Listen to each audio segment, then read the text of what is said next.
15 ดอน15 in the class ในห้องเรียนครูสอน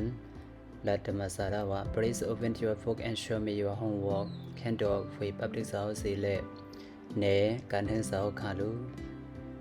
ธรรมศาสตร์ขึ้นลาว่า this is my homework สในเพียนการเรียนขาเบกาอสาวครูสอนคแม่และธรรมศาสตร์ว่า thank you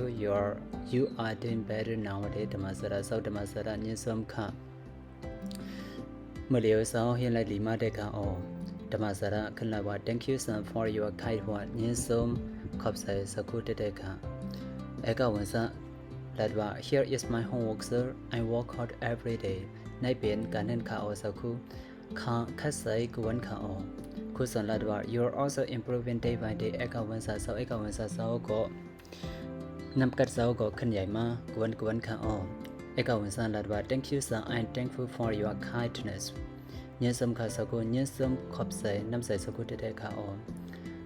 ครูสอนและว่าWhat found your homework in the car? So in the car. การให้สาวรู้เปลี่ยนค่ะ In the car ขึ้นตัวว่า I also complete my homework every day, sir. ออค่ะสักครู่ข้าก็ย่อการให้ค่ะกวนค่ะออ I practice my handwriting and spelling today. ย่อก็ข้าพึกเต็มลิกเล่ย่อก็พึกออกเสียงกวนค่ะออครูสอนลัดว่า That is really good in the car. Your handwriting is so beautiful that is very important อันไหนลีเดได้ค่ะso in the car ย่อก็ลายมือเสาในหังลีเดค่ะใน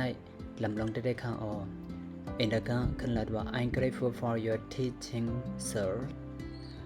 ค่ะยินสมขอบใจได้อันสักครู่เขาไล่มาปงสวนปันข้าไปเขาค่ะครูสอนลัดว่า Student if you follow my advice do your homework regularly learning English isn't difficult ลูกเห็นเอาเขาโพสสาวเขาซ้อมหนังตั้งหันถึงคาเบลสีเลโกพอเหตุการเฮิรนสาวครัวสาวเขาปงมันในซึ่งลองได้เพียนอังกฤษในหยับใส่ในเขาได้เพียนดอน15อันว่าในห้องเรียนในเขา